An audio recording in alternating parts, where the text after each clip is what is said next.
There are so many changes with rental regulations in Spain, and property owners are asking themselves, can I rent out my property through Airbnb or just short term?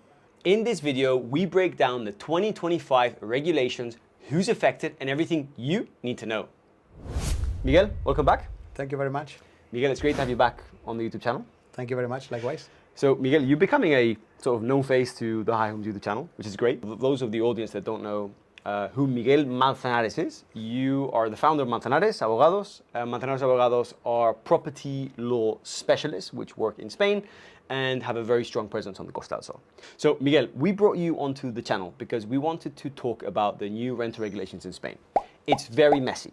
It's very complicated to understand. On the 3rd of April 2025, the rental laws changed, and we sort of can't keep up with what's going on. We have a lot of people which don't understand what the limitations are and how the current rental regulations or rental changes work.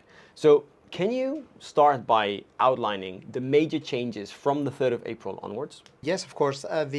I would really like to start from the division of different type of rentals, because the limitations and regulations are all about the short-term rental, and the short-term rental is everything under 60 days of duration. So 2 months. 2 months. So exactly 60 days. Sometimes the 2 months can be 62 days, right? Okay. Because of July, August are 62 days, but it's really 60 days. That is a short term, and that is where regulations are affecting, and some limitations that we are going to be discussing are affecting.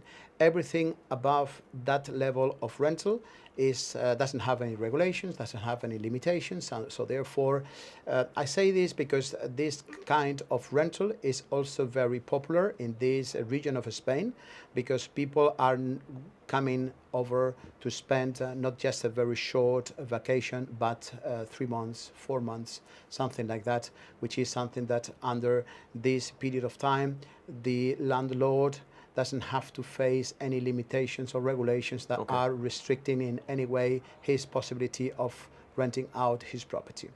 But supposing that, and then now going into short term.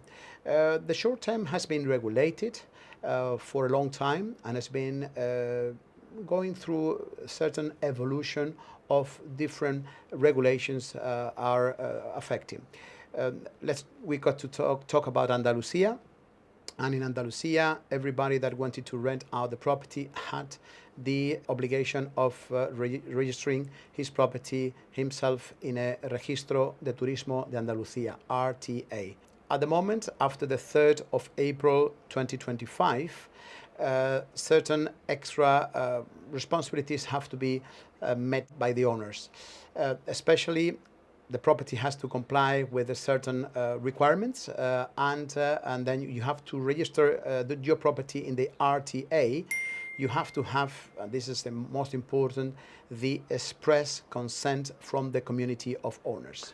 Right, so that's the biggest change with previous to the 3rd of April, where you now need to have the express approval to rent your property out. And before the 3rd of April, you just needed to prove that there was no rental restrictions, right? So it's sort of the flip coin. So before you would just need to prove that the community did not prohibit it. Now you need to specifically prove that it's allowed. Correct. So basically before the 3rd of April, the community of owners had the possibility of limiting, restricting, prohibiting the short-term rental by a quorum of 60%. But that 60% is got to be a double quorum. Double in property owners and properties. What is that? Let's suppose that you have a community with 10 properties. It's a small block of apartments of 10 units. Somebody is the owner of 7 of those 10 units and the three other property owners. That person can say, okay, I own 70% and therefore I can dictate to my community that this is what I decided. But that is not the case. The law was preventing something like that, and you got to exceed 60% of both property owners and properties. This guy is the owner of 70% of properties, of units at that development, but he is not 60% of Of property owners. owners. Because Interesting. there are 4 owners and he is only 1 out of 4 owners. So he is 25% of property owners. So therefore, in this example, if 3 of the owners are in favor of short-term rental, this will go, this will continue. Because that 70% owner is 70% owner of the units, but he is not 70% of the number of owners of that property. He's only 25% of the total number of units of owners of that property. So therefore, that quorum is got to be double. All the property owners exceeding 60%, all the number of units exceeding 60%, both of them saying no, and therefore this was able to be prohibited. Okay, so a question on this. So we've had this situation where there's a development in Mijas, for example, that have always allowed rentals, right? When the owner recently, post 3rd of April, was about to ask for the VFT with one of my colleagues, which does rentals in high homes, the community were not able to create a certificate confirming that they allowed this person to rent, and their interpretation is that in the AGM, right, the community needs to specifically allow that person and that property to be rented out. Is that correct? Yeah, at the moment, after the 3rd of April, you have to have express consent from the community, and that is a certificate that is granted by the administrator of the community, that is normally a professional that is looking after the accountancy and administration of that community, as well as the president of the community. So now, effectively, you have to really get express consent in writing. Before the 3rd of April, you didn't have to get that, just simply by knowing that that community has never had any meeting against that, that was good enough. Now you got to have that piece of paper, that certificate, to be able to go to the RTA administration and therefore get the correct registration. And this is the most critical point that is really making many communities that are administrations that they are not prepared to grant that certificate, because either this meeting has never been held with the purpose of voting about it, and therefore this is really making some complications in certain communities. So these are the very early stages of, or early days or early months of this new rental law regulation, and we are already suffering certain interpretations by administrators. And an example of which is, the one I was just mentioning in this development in Ipanema, whereas the development has agreed on allowing rentals, right? The administrator interprets this new rental law and interprets that the owner needs to be specifically allowed in the meeting to be mentioned by name and property address, and that's the only way the administrator will let's say, certify and give a certification to that owner. So am I right in saying that it's sort of opened, different administrators are interpreting the law differently because of its early stages? Is that a good interpretation? Yeah, that's absolutely correct. What this express consent by a certificate provided by the administrator is really giving too much authority to administrators to interpret what this law is. For instance, in this example, the law says what it says. The law says that it's got to be approved by 60%, well, 3/5, and that's it. The law doesn't say that to grant this certificate it's got to be by a specific personal request of that property owner that goes to the administrator with that purpose in a general meeting. This is really too much. And this is really something that we as legal professionals are all of us talking about, because there is a too much authority given to administrators to interpret about what the law says. That's really Some interesting. of them are saying, I am not prepared to provide this certificate because this community has never voted against, this community has never voted in favor. Just simply, that's been never a matter in question. And they say, I am not prepared to give this certificate until I have a general meeting with this purpose, and only after passing this quorum I am going to say no to everybody that is requesting this possibility. So this is at the moment in a very premature situation, giving too much power, too much authority to administrators to have the capacity of interpreting what the law says about that. And in many communities, we are facing really very strange ways of analyzing this law. So I'm going to ask you for tips for buyers, but we'll do that at the end of the video. I want to ask you about the very popular new Código Registral, which these new rental laws are, this new rental law has put in place. So up until now, the competencia, or let's say the responsibility of these VFT licenses were mainly autonómico, which is the autonomic region. In our case, Andalucía would give out this VFT license, la Vivienda Fines Turísticos, I think it's called. Yeah. Now, within these battery of rental laws, there's a new code, which is Código Registral, which is, instead of autonomic, it's sort of expedited or certified or given by the land registry. Yeah. What's this about? Well, the land registry it's got the legal competence and the legal knowledge, the legal background in order to be able to analyze what the approval is, what the prohibition is, if this is in compliance with the law. And this code basically is all in addition to the competence that they used to be only under the responsibility of the Comunidad Autónoma. There is also Registro Único, it's a central registry for the whole Spain. Yeah. In Spain, we are 17 different regions that are 17 different autonomías.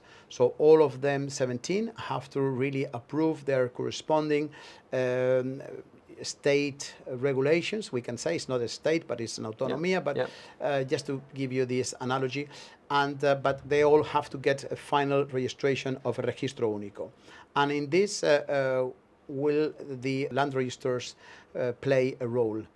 That under my point of view, this land register will need to play the role, and not just the administrators of the community, because the administrators of the community, they don't need to have that kind of a legal background and the legal knowledge to be able to analyze if the quorum has been achieved correctly or not, if the law has been respected, if the petition of one of the property owners is according to the law or not. So therefore, I believe this is going to evolve to give more and more responsibility to land registers in this certificate registral in order to avoid that interpretations of administrators for the communities are sometimes reluctant to produce this certificate, without which you cannot really register the property in the RTA. Yeah. A question for you. I am, David, and I'm coming to Costa del Sol, or, anywhere in Andalucía, let's say, and I want to buy a property. And I find a property which is Airbnb, it's a property which is currently has a VFT license. It has a Código Registral Único. It has everything it needs in order to have, to allow rentals, right? And it's currently is active, right? If I buy the property, can I not just take over the VFT license from a previous owner? Is that a possibility? You got to pass all the process again, because the thing is, that person got that license at that very moment at which the community decided and approved that this was possible. But then when that person is really selling the property, the new buyer is buying in a different moment. Yeah. So therefore, you got to go through the process again. So you cannot take it over, because that will really go to a nonsense of really maybe having a prohibition of that rental in the middle of the way, and then you take over a situation that has gone and has been prohibited. So you buy a property regardless of the property, you're going to have to go through the steps again. Absolutely, yeah. Okay, so tell us what the steps are. Yeah, the steps are really, number one, make sure that the property is in compliance with all the planning legislation. Used to be a requirement of LPO, Licencia de Primera Ocupación, which sometimes properties do not have that LPO, because this LPO is for properties that after the 90s, and some properties that you can maybe buy was built on 1980, absolutely legal. Everything was in compliance with the law, with license and everything, and didn't have LPO, because LPO concept didn't exist. Fair enough. So therefore, having to request LPO as such is not necessary, but you buy a property that is in legal and in compliance with the law when it was built and when it was finished. So urbanistically, okay. That's Urbanistic, important. okay, certified by your lawyer with a proper due diligence report in which certifies Great. full compliance and legality of the property that you buy. So that's step one. That's- Check that urbanistically it's okay. Correct. And then the step two is going to the community of owners and analyze if the property has ever, if short-term rental has ever been prohibited by the correct forum, speaking to the administration of the community and asking if they're happy to provide that certificate. Then we have to really analyze as well that the property is compliance with the number of technical questions, like you have air condition, you have the number of bathrooms, and the bedrooms are all with circulating air. So a number of requirements that are, it's a list of them.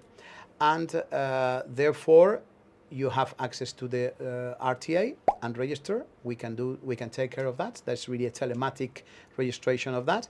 In addition, as from the 2nd of July of 2025, we have to also comply with the registration of Registro Único. Okay, and then, so if you don't have the Código Registral Único or the Código Único that you refer to, you cannot advertise on Airbnb. Is that correct? No? Correct. So there's a lot of people which are now starting to sort of catch up on. I mean, I bet the land registry as of this month, June 2025, is very, very busy. Yeah. Okay, so those are the steps. Clear. Yeah. Miguel, a question for you. I have one rental property in Marbella, right? We have a VFT license that's from before April. We've had it for rent for a while now, for a few years. It's worked out very well. So you imagine for 1 second, right, that today in my community or tomorrow in the AGM, they specifically prohibit rentals and, you know, the administrator no longer expedites certificates to get VFTs and códigos electrónicos. Isn't that clear discrimination? And what we say in Spanish is un agravio comparativo. It's like I have a right, or I, as an owner, can do something another owner can't do. Isn't that, you know, first of all, a bit inconstitutional that, you know, one person has, maybe constitution is a big word, but how would you answer that? Well, the way that this is regulated is that this prohibition, this meeting for prohibition, limitation of the rental is not retroactive. Okay. So both property owners that have the registration with RTA, everything correct, and they are at the moment renting out the property, they can keep that right because this law is not retroactive.